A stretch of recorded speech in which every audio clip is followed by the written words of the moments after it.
Welcome to Beyond Inventory Optimization, a webcast series that focuses on hot topics around supply chain excellence and inventory optimization. You will be able to view these webcasts anytime online. I'll give you the URL at the end of the show. So let's get started. Every client that I talk to about inventory optimization eventually asks me the same question. They ask me, what's the ROI? What's the quantified financial benefit of inventory optimization? And that's really the multi-million-dollar question. Do we want to cut safety stocks to reduce inventory, or do we want to increase service level? And maybe, more than likely, we want to do both. So let's find out how one experienced supply chain professional views the answer to these questions. Today, I have the great distinct pleasure of talking to Michael Martin, who is working for Stanley Black & Decker, and he's a supply chain manager over there. And Michael, why don't you give us the 200 words or less on who you are and what you do? Okay. Well, I've been with Stanley Black & Decker for 20 years now, after I came from the Black & Decker side of the house. I am a supply chain professional. I've been in the supply chain arena for most of my career. I'm currently in a role doing global supply planning strategy and process. So it's sort of a process improvement, center of excellence type of role. Right. And over the years, you and your group have done an excellent job in learning and building this center of excellence, and that's going to prove invaluable for the people who might be listening to this. So I wanted to talk to you today about what we would traditionally have called return on investment, or the quantified benefit from doing this inventory optimization stuff that we're always talking about. When I go into these places and I talk to clients, I almost have to ask them, okay, what are you trying to accomplish? What are your business goals? What have you seen in terms of that economic analysis for this type of an inventory optimization project? There's really two major areas that you look at from inventory optimization, and that's really about cutting inventory or getting some kind of inventory savings or getting a fill rate improvement. Yeah, and you're absolutely right. There's two big levers there. And this is the other thing. When I'm into clients and they say, okay, we want to reduce inventory, I go, well, do you know what your company wants to do? When your CEO gives a speech, does he talk about inventory reduction or cost alignment, or does he talk about growth? Corporate might say we need to cut inventory by 10%, but do they know what your current inventory should yield in fill rate? And if cutting 10% means your fill rate drops from 97 to 87, would they really want you to make that change? What I've seen is a lot of companies have spent the last decade plus outsourcing product or moving factories farther and farther away to get lower cost labor. But what that means, of course, is you got longer lead times on the production and longer lead times on the in-transits to actually get the inventory to a DC where you can fill an order. People don't always take that into account when they talk about cutting inventory. You've got to take a look at what's my current ability to execute. If I've got a 4-week lock at a plant in China and another 6 weeks on the water, that's a lot of inventory I've got to hold to try to get good fill rates. You're going to find one of two things. Either there is a significant inventory savings opportunity to go after, which will, of course, sell itself, or you're going to find that you actually need more inventory than you currently have to be able to get better fill rates, which is typically what management's after, is improving the top line to get better bottom line. You're going to find one of those two scenarios, and whichever one gives you the best answer for your business is what you're going to march ahead with. Right? You're going to reduce inventory. You're going to increase or guarantee service level. And so you say, oh, okay, how do I reduce inventory with this kind of project? Well, there's really two ways that you're going to reduce inventory directly. One is optimizing each SKU location for the desired service level and recommending the optimal stock or safety stock for that SKU location. That's the tactical bit. And the second bit is positioning inventory more effectively across a multi-echelon supply network for that service. So there's those two pieces that you're going to directly impact. I'd even throw out there might be a third. To me, one of them is simply the awareness of where you should be with your inventory. So you may say that I've done this analysis at the SKU level, and here's all these areas where we can reduce our target and still get the right fill rate we want out of it. Simply the awareness of where we should be and the fact that we're operating somewhere north of that can help drive some business process changes and behavior changes and some discipline around how do we really hold to that target, because we're doing something that's causing us to have way more than we need. So it it's the old saying of just by shining a bright light on it, you're going to see business improvement. Yeah, I just came back from Eastern Europe, and one of the things I saw over there were these Russian nesting dolls. You familiar with the concept? Absolutely. Well, to me, inventory optimization is almost like the reverse of a Russian nesting doll. You go into this saying, I know there's an opportunity here. I can't really quantify the size of it, but I know there's an opportunity. And you shine that bright light on it, and you crack the little egg open, and voila, it's actually a bigger egg inside of it than you thought. You crack that one open, and there's an even bigger egg inside of that, and so on and so on. And that's what we've found with implementing our inventory optimization projects here. Right. And I found that when I was going through this, I said, well, if we're just looking to decrease inventory, there's lots of ways we can do that. We can cut our batch sizes in half. We can cut our purchasing lead times in half. There's lots of ways to decrease inventory in your supply chain. It all ties back to having the disciplines from the inventory optimization project like you talked about. And then for service level, on the other side, same thing. You're saying, okay, I need to have a 99.9% or a 98.5% service level. What's my inventory investment? Then you can start doing some analysis where you can start saying, well, maybe all customers aren't equal. Maybe all products aren't equal. Maybe all channels aren't equal. And start playing those games to see what the investment yields you, what we typically call the sensitivity analysis, to get a better mix on the demand side with the inventory budget you have. Yeah, and it also shows you some things you can do differently in how you manage the inventory to be able to get the fill rates you need, using an ABC stratification, digging into that and saying, okay, how do we position inventory differently? How do we hold inventory differently? Are there things we can do differently on the front end with our suppliers or our plants? It's not just about how much inventory do we pile up at the DC. So one of the things I run into, especially if someone has been doing a lot of manual inventory management, is that we'll come back with returns, of 30% or something reduction in inventory. And it just seems unreal to people, and it puts them very defensive. And so what are your strategies for easing management into this stuff so you don't show up in a presentation and say, I'm going to reduce your inventory by 40% and get laughed out of the room? That's a good question. I think it comes down to a couple areas. One, you have to educate people on the process of how you came to these numbers.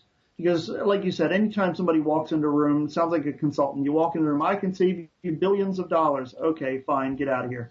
So part of it is educating people on enough about the process to be able to have some faith in it. So it's not completely a black box. We dump some numbers in. This was the output that came out, so therefore it's got to be real. You also have to inform them a little bit about how you got where you are today, because every company right now is saying we have too much inventory, and in the same breath, we're not getting everything we can out of our fill rates. So when you go into a meeting like that and you say, well, we could cut 30% of our inventory, you're going to get laughed out of the room because they're thinking about the other side of that equation, which is, but there's plenty of things we're out of inventory on, so I can't afford to cut it. And that's exactly how you get into this conundrum, because when you're not using a good discipline and good tools to set targets, when you take hits, you start to pad not just that item, but everything that customer buys or everything from that source of supply that had the interruption, because you don't want to take that beating again. And then eventually the pendulum swings back the other way and we've got way too much inventory. And then you do these kind of brute force cuts right across the board. You take, 10% out of every target. So what happens is your targets get really out of whack and you have way too much of some items and nowhere near enough of other items. And the only thing that management knows is the pain point. They don't know all the detail on which items got where and how or what history. The reality is they're just feeling both of those two pain points at the same time. So you've got to educate them on how you got where you are, and then educate them on how you're going to get out of that problem. And like you said, maybe it's a 30% inventory reduction, but it's actually probably a 40% inventory reduction plus a 10% reinvestment in the right areas. So it's more of a rebalancing based on the business strategy. Yes, it is purely about a rebalancing. And from our experience, there's always been some level of inventory savings, even with the rebalancing. We're talking to people who have a lot of tribal knowledge and a lot of business experience and a lot of history in the areas that they're working in. And we don't want to throw that away or tell them that they're completely wrong, because there's a lot of things they are very right about. And we need to figure out how do we get some of that tribal knowledge out of their head and out of their guts and into our business process so that we know this is stuff we have to build into our modeling and account for and get an even better result by putting the two together, the statistics and that tribal knowledge that exists in the business. So that's a good point, though, in terms of change management, because a lot of people see that as soft stuff and they don't pay much attention to it, but there's change management impact. What other functions, besides just the planners who are using it and the supply chain people, have you found impacted by the change management in this? On the commercial side, what we find is that it's much easier to go to the commercial side and say, we've got a robust process for how we're going to stock and hold inventory. As long as you tell us what you're going to sell or what you're going to promote or what the customers are doing in advance, we can take care of better than 98, 99% fill rate. Where we're going to get caught is where there's a promotion that's not communicated to us, with any lead time, or where we're going to experience something that is, let's say, 3 times our normal order variations, which is not something we've been able to model for. So, for example, if a customer typically comes in and orders 50 to 100 pieces a week most of the year, and then out of the blue, they order 7,000 pieces last week, well, you know what? They're going to wipe us out, and we're not going to have product this week. It's going to take us several weeks to recover because that order pattern or that one event is so much unlike anything we've seen in the past. There's no way we could have possibly buffered enough safety stock for that, and therefore we just have to write that off as that's an outlier and it's not going to happen again. Or you, the commercial side, have to go find out why it happened and what does that mean for our future. But otherwise, as long as the customers continue to order within a range of variation that we've seen before, we can absorb that. So even if the economy is improving, you say, well, our sales over the last 2 years haven't been that great and we're starting to get a pickup. Well, that's great. As long as that variation isn't ridiculously higher than anything we've seen in that 2 years, we'll be able to cover that. Sure, get ahead of it. And the other thing I see, when people are doing these investment analysis or doing these ROIs is there's cost. For every investment you make, there's cost. You might have to buy some software, you might have to buy some consulting, you might have to hire new people or use more time of existing people or get your IT folks. What are some of the costs that you've seen, the initial costs and then some of the ongoing costs, and was there anything that surprised you? Yeah, I'll say there is something that surprised me. What surprised me maybe is that it didn't cost nearly as much to get the return we've been able to get from it. We were able to implement this process with basically 2 analysts around the world running this for a global company. So we weren't talking about a huge headcount increase. Because that responsibility falls within our global supply chain group, we're able to manage that process with people we already have. It doesn't take a huge amount of our bandwidth other than for the analysts, one in each hemisphere, who do a lot of the modeling for us. They're very engaged with the business. So the business is involved, like we said before, about trying to get a lot of that tribal knowledge and bringing that into how we model things and getting them involved and getting them feel like they own the targets as well. So it doesn't really take a whole lot of bandwidth out of the business. There's very little headcount increase. And when you think about all the things that are being done before that project with every planner or every inventory manager, wherever it falls in each company, every one of those people had to do their own inventory management processes, whether it's picking targets or uploading things out of Excel, whatever it might have been. They were all doing that individually. This frees them up by turning it over to a professional who's purely focused on those types of projects, frees those other business people up to do what they need to do in the business. And by having better targets, you're also freeing them up from explaining fill rate misses, explaining E&O, explaining all the other things that go on in the supply chain with why you have too much and too little at the same time. So you free up a lot of time from the people that are in the day-to-day business, and you come up with a more robust, more disciplined system. It really isn't that big of an investment, and the payback on it is immense. And like I said before the Russian nesting doll thing, you get payback in one area, but then you kind of dig a little further and dig a little further. You keep finding more and more opportunities to do things differently. You maybe move from finished goods in one market to finished goods in other markets, or finished goods in one part of the business and then doing components and raw materials in another part of the business. And then you find there's lots of other areas that inventory optimization can help you with that aren't necessarily what you headed down that path to go after.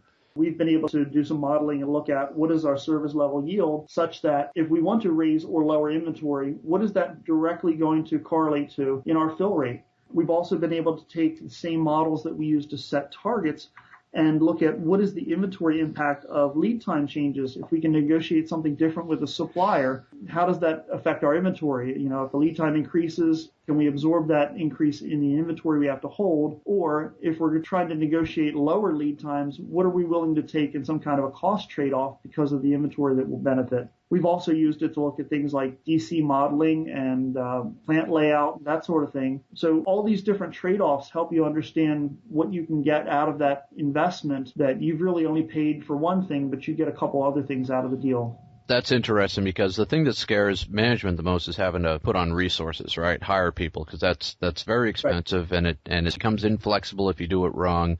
And so anytime you say I'm going to add people, that could kill a project. With the economy the last few years, so many companies have been shrinking and downsizing. It's so anathema to them to be able to try to get them to add a person. But what you're almost certainly able to do with the type of experience and skill set needed for an inventory optimization project, you're really better suited by finding somebody within your current business. It's not like you have to go out on the street and find a statistician or a mathematician or something like that. You don't really need the people out of academia. They've already done their part in developing the tools. What you want is somebody who knows your business but is really good with data. And these days, there are a lot of people in every organization that are good with Access and Excel and getting big chunks of data and manipulating it. So if they've got that and a little bit of the analytical bent and they understand your business, you've probably got several prime candidates in your organization already. All right, so we'll wrap this up. I'll put you on the spot. Let's say I'm going to a client. They have a traditional sort of supply chain where they're doing some procurement, some manufacturing, some distribution, some retail customers, some big box customers. Maybe it's a couple $1 billion company, fairly complex supply chain. What are they looking at in terms of inventory reduction opportunity if they haven't been doing inventory optimization in the past? And what are they looking at in terms of a service opportunity? It's hard to give a blanket answer because you don't know what the state of their business is today. That's why I said I was putting you on the spot. Right, because you can say that you're just about guaranteed to find some inventory savings opportunities, even if it's a company that is looking at maybe being okay with their inventory level but not being happy with their fill rate. Just doing that rebalancing to see where to strategically invest inventory to get better fill rates. You're almost certainly going to find there's still opportunities to shift the investment out of some SKUs that don't need the investment in inventory that they have today to be able to fund the items you are going to pad to get better fill rate. So there seems like there's always opportunities there. You can do some pretty easy math to find out what gaining a point or two of fill rate is worth to your business from the top line to the bottom line. And on the other side, any inventory investment or inventory takeout is pretty easy to quantify. So what's the math to get from a point of service level to dollars? Well, we typically look at of the misses we have, what proportion of those do we think we get back versus which ones do we think are lost forever? And this can get a little bit tricky, and it may not be a perfect math, but if you get the right people in the business to talk about it for a few minutes, they can usually come up with a pretty good number.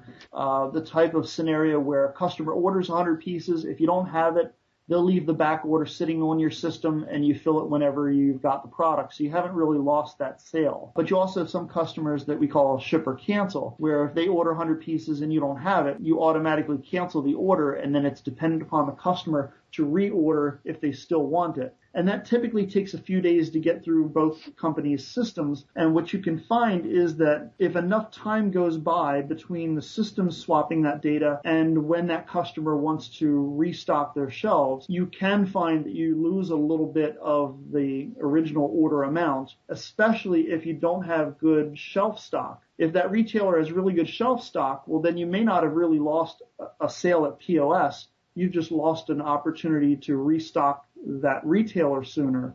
So maybe you haven't really lost $1 of sales. But if that retailer is running low on stock in their stores, you're going to be missing customer sales, which means you're not getting that POS back and you're not going to get that retailer's order back. Because the reality is, we go into a store, we want to buy something. If it's not there, we either buy a competitor's product or we go over to another retailer and buy it somewhere else. Either way, you've run the risk that manufacturer has lost a sale.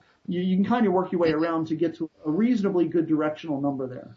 Yeah, and that's an excellent point, which I wish more people understood, that at the end of the day, you're making educated estimates of what you're going to get based on your business model.